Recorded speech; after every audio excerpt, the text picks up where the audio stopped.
Hello, Patreon and YouTube, and welcome to your transits of the week with me, Shantae Out Loud. I am also recording this on Twitter, so I'm going to go ahead and start sharing my screen with the transits available. Oh, I must not have had them. Okay, let me try that again.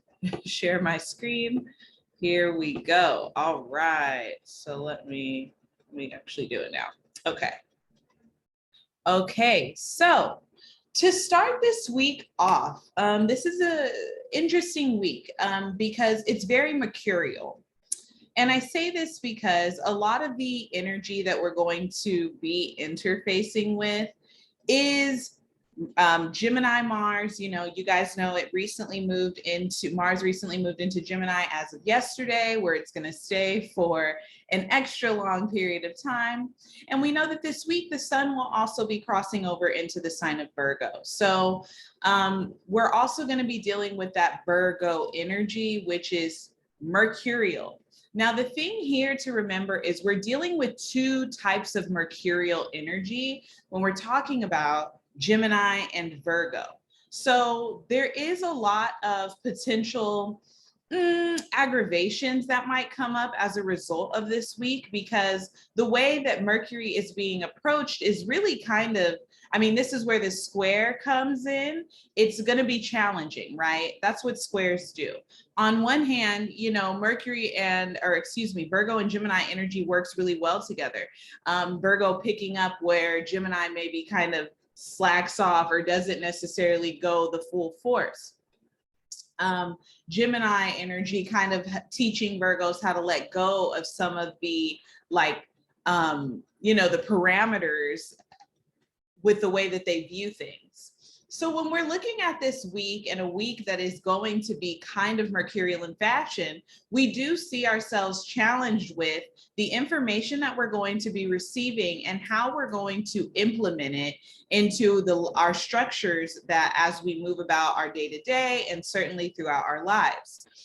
So this can definitely be hard. You know, with information comes the potential of overstimulation. So for those of you who might already be people who are naturally very overstimulated by a lot of shifts, changes, distractions, they're going to be really, really overwhelming potentially as we move through this week, because we are kind of mounting to like Mars square Sun, and all of this different kind of heavy based energy. So let's get into it. First of all, starting off with today, which we do have the moon working its square to Mercury. Where's the moon? Yeah, so the moon in Gemini currently working in this square to Mercury and Virgo. So what this is it could be people like, we're thinking about information, we're thinking about rules, we're thinking about our day-to-day. This is actually a really powerful day for creating a to-do list and your plan for tomorrow and really the week ahead. What we are feeling, which is the moon in Gemini, we're interested in things, we're trying to get more information into we're trying to soak up more information about our day-to-day or more information from some subject. Maybe we're just kind of on the receiving end of a lot of information. And with the square to Mercury, it's like, okay, great. What are you going to do with it? You know, sometimes like knowing facts just for the sake of knowing facts doesn't necessarily change anything about our lives. We have to find a way to implement it. If you know you feel this way, right, with my emotions in Gemini, how are you going about communicating that with your body, with your language? You know, what are you doing to kind of make it clear within whoever needs to know?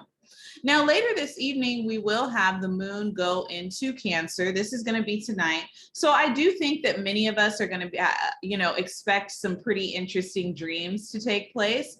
Naturally, when the moon goes into Cancer, we are kind of all going to be triggered into, especially when it's a night thing, into thinking a little bit more hard about what we consider to be protective and private and kind of personal with this moon entering Cancer. Now let's go into the 22nd. So on the 22nd, we'll have Mercury in Virgo make a trine to Pluto. We'll have the moon newly moved into Cancer, make a square to Jupiter, and the sun will enter Virgo while our sun square Mars story kind of starts to begin. So when Mercury and Pluto come together, especially in earth signs, we're forward thinking about what is materialized for our future.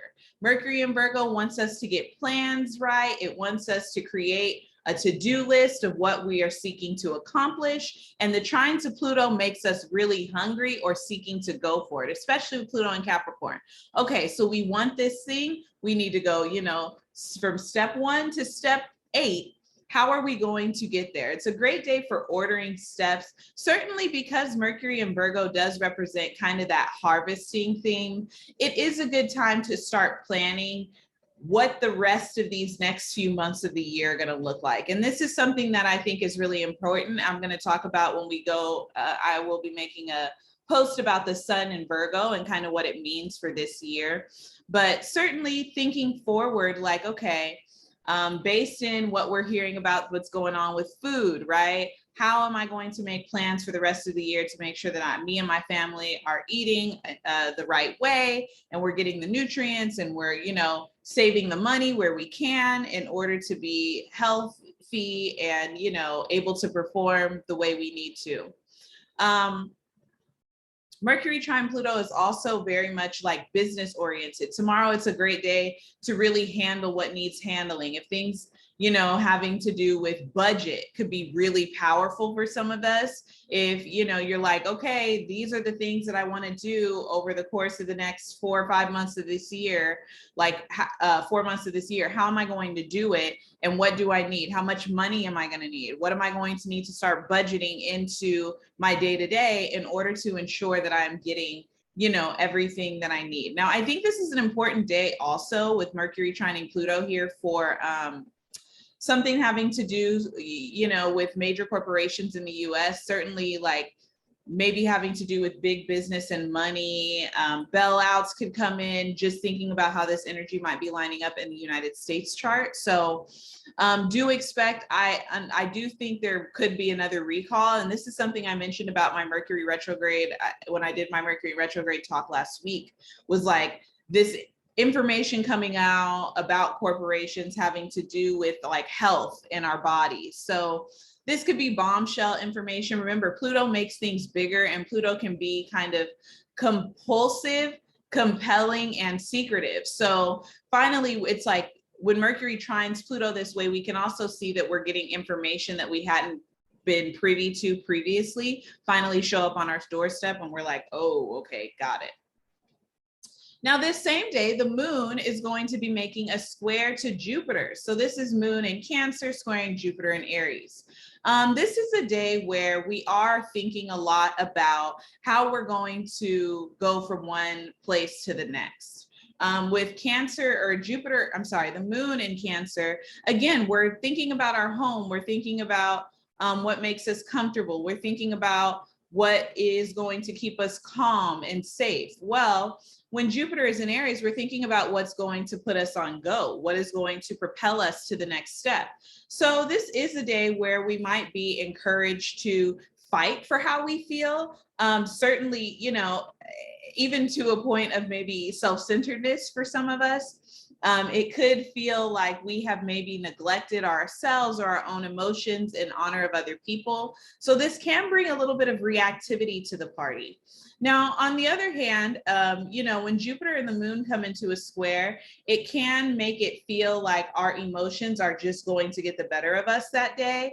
And this can be positive or negative. It can be either we are able to clarify our emotions and really see how they change or, interfere with our experiences, certainly with ourselves and with other people, or we might just be overwhelmed with feelings, especially if we're feeling misunderstood. This is not the day to have it out with people, I would say. Like, reconsider your thoughts before you have the emotional reaction with moon square Jupiter. Later that night, the sun enters Virgo. So this is going to be more like literally late that night, sun entering Virgo, which is great. You know, we're finally going to kind of leave this sun in Leo energy in order for the sun to enter Virgo, where ultimately the sun in Virgo brings and has a lot of prosperity attached to it. This is going to be really an important part of the year. And I say that because, you know, this is technically our harvest season. The sun in Virgo is going to really clarify a lot of things that came up during the Piscean pileup back in March and April.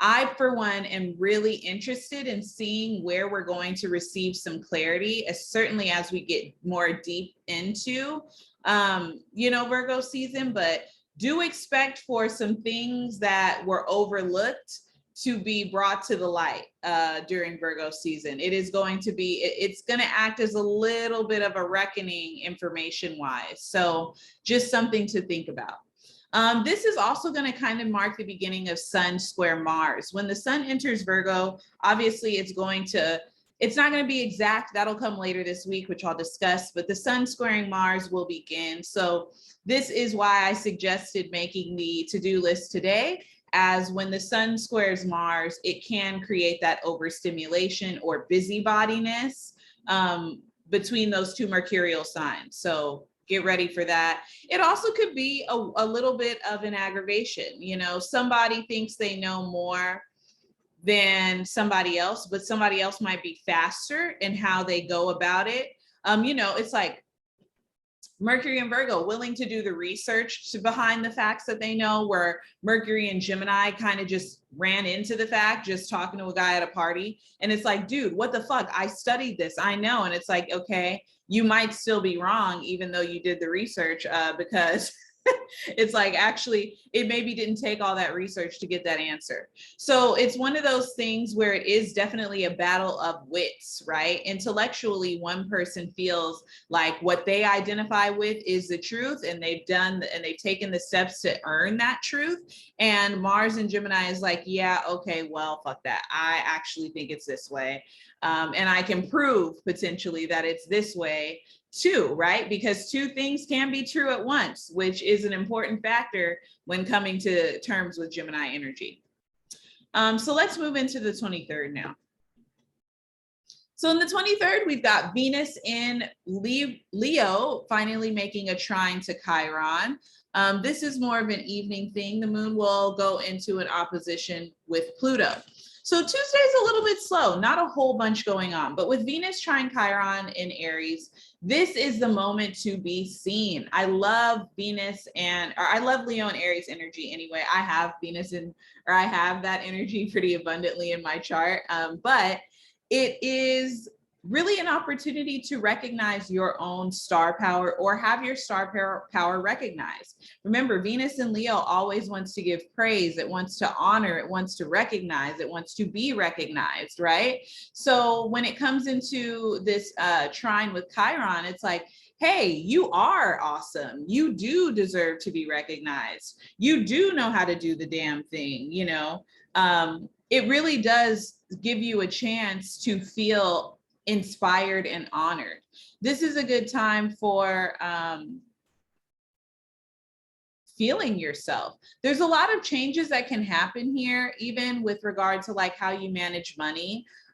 Certainly the way that you think of your inner worth, you know, it's like, I've never felt beautiful before. And then Venus trine Chiron comes and you're like, damn, I am the baddest. So that's something that some of you might really benefit from. The moon also will go into opposition with Pluto. This is an overnight aspect. I do see this as definitely, once again, bringing dreams to the surface. Some important information might be shared with you in the dream scope, so definitely keep that dream journal underneath your pillow. Moon opposite Pluto is also, generally it is feelings of emotions get overwhelming with moon opposite Pluto. Sometimes it's a lack of safety. It's a lack of maybe emotional vulnerability, or like something happens that makes you emotionally vulnerable, like it calls you to the carpet regarding that emotional vulnerability, which can be a little discomforting. And it's like, well, we've got to do something with this now. The key here is to practice vulnerability with yourself, because the more in practice you are of self-vulnerability, the easier it is for you to be vulnerable with people who might be interested in receiving that from you. Heading into the 24th. So the 24th, we've got the moon entering the sign of Leo, sextiling Mars, sun squaring Mars still, Venus still in a trine to Chiron. This is a busy day. Venus opposite Saturn kind of forms, and we've got our moon trine Pluto. So the moon in Leo is always nice.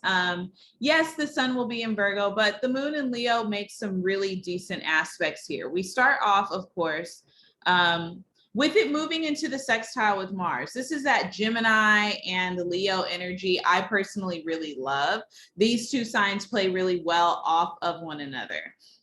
You know, Moon in Leo is playful. It wants to inspire. It wants to be seen. It wants to feel good. Mars in Gemini is playful as well. It wants to flirt. It's that kind of perfect air and fire combination, which is usually just so sexy, and it's just fun and light and interesting. Wednesday it's a good day to send a flirty text out. You know, it's definitely a good day to shoot your shot. It can even be a good day to feel creative. You know, certainly you can get a lot of creative things done on Wednesday. That is Wednesday, yes, okay.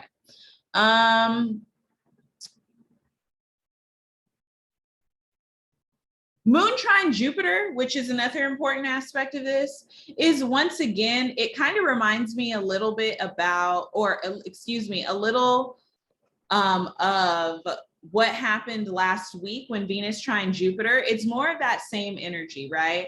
It is fun, it's light, it is inspiring, it's blessed. You know, it's a good reason to do something or receive something good for yourself during that time. It's also a good time to just advocate for yourself and your needs overall. So that's something that can be really good for those of you who need it during that time. Now, Venus opposite Saturn is forming, and I kind of wanted to talk about that because this is maybe the beginning of conversations that are going to start to be had maybe once we get into, you know, certainly the end of this week, even into early next week, with Venus and its opposition to Saturn. So do be aware that is kind of coming for you. If you experience, you know, back when the sun opposed Saturn last Sunday, if that was a little difficult for you, things can kind of come to that head again. When Mercury opposed Saturn also at the beginning of the month, that can rise up again as some of this energy is kind of reaching this place one final time. This is the last aspect when we have the Leo dynamic opposing the Aquarius and Saturn dynamic. So really sit with yourself about, you know, what it means for you to get your needs met and how they're being met by yourself and other people. Let's move into the 25th. So the 25th, we've got Venus, of course. This is when Venus is going to square the North Node and the South Node. This is a really important day. Now, one of my favorite things, I feel like I feel like Taurus and Leo energy, it can be a really bad square when it's just completely not working, but it can also be a really great square when it comes together in this way. And I think Venus in the North Node, certainly when it's like Venus and Leo and the North Node and Taurus is like, what do you want? And what are you willing to do to get it? And if you say you want the thing, are you willing to be recognized and open enough to receive it? Because that's the thing that I think that Taurus and Taurus could stand to learn from Leo energy is, hey, bitch, I am a star. I'm allowed to shine bright. People are allowed to have an interest in me. Taurus is like, I want to be at home. I want to eat. I want to lay in bed. Like, I don't really want to. It's like, no, you're here to be seen. You're here to express. You're here to, you know, put forth an effort and live through your light. And I think with Venus squaring the North Node, it's like you say you want this thing, or how are you going to go about calling it towards you? How are you going to attract it towards you? How are you going to embody it even more so? Because that's what that Leo energy does to me. It embodies its own light. It embodies its own strength. And that is where it's able to reflect and get people to kind of acknowledge its presence. This same day, the moon, hold on, that's not right. The moon will conjunct Venus. I love moon conjunct Venus in Leo. Again, this is the day where we are feeling seen. People are finding us attractive. We're feeling attractive. We're also maybe feeling a little boastful when the moon and Venus come together. This is definitely a day to say it out loud, live it out loud. If you want to feel beautiful, this is the day where you're going to definitely feel that way. It's also a good day to show love to other people. Remember, yes, Leo energy is great at acknowledging its own self, but it's even not greater, but it's really great at acknowledging other people. It could be that people who surround you need to hear that you love them or that they're loved by you. Go ahead and let them know when Venus and the moon are conjunct. Moon will trine Chiron that same day. Really nice when the moon and Chiron come into a trine.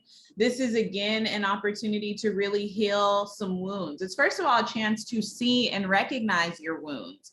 And instead of being angry about them, instead recognize that your wounds can be transformed into something that can be empowering for you. That's something that you can work through and that you can grow through because of. This same night, we'll have our moon go into a square with Uranus. Now, this is, of course, the moon moving in Leo still, making that square with Uranus and Taurus. So this could bring up some of these energy that we've already, like I said, we've already interfaced with these first couple of weeks of August. Moon square Uranus does mean sometimes there is an emotional aggravation here. It is an opportunity for you to elevate yourself. If you usually react one way with the moon in Leo, you overreact or you go and maybe take it too far. The square to Uranus is like, hey, what if you were to communicate better? What if you were to stay in your body, right? Because of that moon energy and the mix with Uranus and Taurus, which is very physical. How can I stay in my body even through the frustrations that may come to me? How can I maybe change my opinion or my emotional response to this thing that I may not have control over? Because Uranus shifts things really quickly, right? Like all of a sudden, is it worth it for me to be angry? Now on this same day, we will have, is this the day I think it is? Mercury also enter into the sign of Libra tonight, as well as the moon making an opposition to Saturn. So this is again that chance to kind of look over the way that you are responding to the emotions that some of the maybe straits or some of the structures that or limits or responsibilities have been kind of showing you. It's like, have you been acting like a child? Have you been acting like an adult? Have you been ignoring them? Or have you been taking them head on and still not allowing it to like break your light, right? Let's move into the 26th. So the 26th is when we have the sun squaring Mars is exact on this day. This is, like I said, the sun at 3 degrees Virgo, making that square to 3 degrees Mars in Gemini. So this is, again, the battle of information, battle of the words. It's really important to watch your mouth this day. Sun in Virgo wants to be right. Mars in Gemini also wants to be right, but is willing to double cross you or play a game with you in order to prove their rightness. And this can be frustrating. It can feel a little antagonistic with Mars and Gemini and the Sun to a square in Virgo. Virgo just wants things to be right, straight, and clear. And Mars and Gemini just wants to kind of fuck around a little bit. It's like, it's almost like, do you want the good news or the bad news first? Okay. Do you want, if I wanted to give you this good news, would you prefer if it was if we had it over dinner? It's kind of like a little bit of a stalling, and it feels like bullshit to the Sun in Virgo, who just wants to get the answer, who just wants to get the clarity. So be mindful that some of the ways that you're seeking to identify with the information you're receiving are going to come into the cross of how you are receiving it. You might need to tell people, I'm thinking of Dave Chappelle's wrap it up button. Like, you might need to tell people, get to the point, say what you need to say. So that way you don't feel like your time is being wasted or things are taking too long to spit out. It also could be that the way that you thought you were going to be able to do something is actually not the best action served in order to get the thing done. Be open and adaptable is key, especially with this mutable energy here. Now, this is when Venus goes into a square with Uranus on the 26th as well. So Venus square Uranus Venus square Uranus is something we've kind of been looking at and it will have been building now for a while. But this kind of reminds me of the Moon square Uranus proposition that came out earlier this week. When Venus and Uranus come together in a square, it is a shift in dynamics. We are either shifting our financial dynamics or we're shifting our relational dynamics. And generally when Venus and, Uranus come into a square, people don't like it because it is breakup energy. It's breakdown energy. It is like all of a sudden a bill is due that you had no idea, or, you have a sudden bill that comes up. It's also, oh shit, I spent all my money and I don't get paid till 2 weeks from now energy. So just be mindful. With Venus and Leo, it comes to that question again. Am I being acknowledged? Am I being seen as who I am? Am I getting what I deserve or what I'm seeking from the relationships that I'm a part of? And the square to Uranus in Taurus is like, hey, dude, you can't just sit here and keep operating out of the way that you're treating me or out of this relational place. You can't keep, getting sad or feeling underappreciated and then going and taking yourself on shopping sprees that are leaving you like broke or just breaking even. You have to find a way to still acknowledge your presence, your worth, your talent, your beauty, your shine, while not necessarily breaking the bank or trying to show improve on an outer level what you feel you lack inside. What do you actually need to feel all of the strength, power, love, and beauty that you are, that doesn't necessarily come only from outside influences? The moon will enter Virgo that evening. So this is kind of going to be setting us up.